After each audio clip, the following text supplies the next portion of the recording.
Iran में America ने क्यों फूंक डाले अपने जहाज? क्या ट्रंप का मिशन पायलट एक दिखावा था?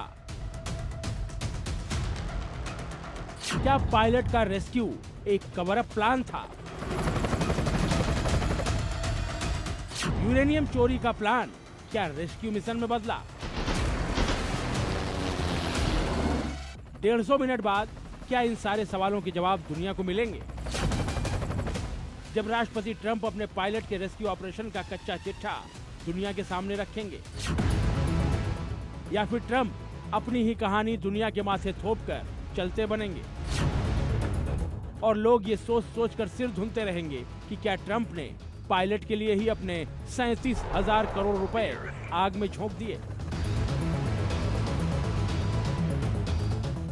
ये सारी उलझन पैदा हुई है CIA के पूर्व अफसर लैरी जॉनसन के इस बयान से।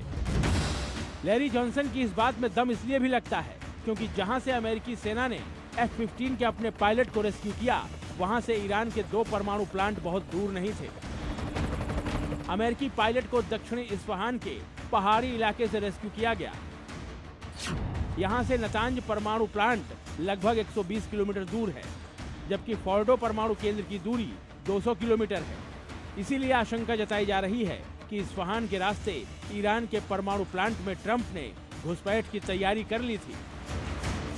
दावा किया जा रहा है कि F-15 के साथ साथ अमेरिकी सेना का एक पूरा हवाई बेड़ा इस्फहान में मौजूद था। अमेरिका ने इस इलाके में एक अस्थायी हवाई पट्टी बना रखी थी, जिसकी तस्वीरें भी सामने आ चुकी हैं। इसी हवाई पट्टी पर C-130 जैसे विमानों की लैंडिंग कराई गई थी। ट्रंप का प्लान था नतांज प्लांट पर हमला कर वहां से ईरान के यूरेनियम की खेप पर कब्जा कर उसे अपने साथ ले जाना। लेकिन ईरानी सेना ने ट्रंप के इस प्लान पर पानी फेर दिया। कैसे, अब वो समझिए। नतांज प्लांट पर हमले के लिए C-130 और लिटिल बर्ड्स हेलीकॉप्टर से कमांडोज उतारे जा रहे थे। F-15 इन विमानों को कवर फायर दे रहा था, लेकिन ईरान ने अपने हमले से उसे मार गिराया। F-15 के 2 पायलटों को विमान से जान बचाने के लिए इजेक्ट करना पड़ा। 2 ब्लैक हॉक हेलीकॉप्टर और एक A-10 वार्ट हॉक बैकअप के लिए गए। ईरानी एयर डिफेंस सिस्टम ने इन सभी विमानों को भी मार गिराया। ऐसे में ट्रंप के नतांज प्लांट पर हमले के प्लान पर पानी फिर गया। F-15 के एक पायलट को तो अमेरिकी सेना ने तुरंत रेस्क्यू कर लिया, लेकिन दूसरा पायलट उनके हाथ नहीं लगा। ऐसे में अमेरिकी सेना को ऑपरेशन नतांज छोड़ ऑपरेशन पायलट शुरू करना पड़ा। इस पूरे ऑपरेशन में अमेरिकी सेना ने पायलट को तो रेस्क्यू कर लिया, लेकिन उसके भारी भरकम C-130 विमान अस्थायी हवाई पट्टी पर ही फंस गए। रेतीली जमीन से उनके पहिए निकल ही नहीं पाए।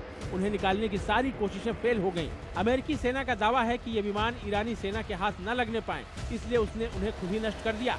लेकिन ईरान उसके इस दावे को खारिज कर रहा है।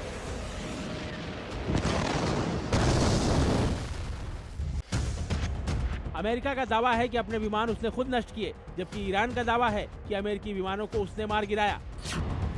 ऐसे में अब नजरें इस बात पर हैं कि ट्रंप अपने बयान में क्या कुछ कहते हैं। फिलहाल तो चर्चा इसी बात की है कि ऑपरेशन पायलट अमेरिका का वो झूठ है जिसे यूरेनियम चोरी के प्लान को कवर अप करने के लिए तैयार किया गया है। ब्यूरो रिपोर्ट, जी मीडिया।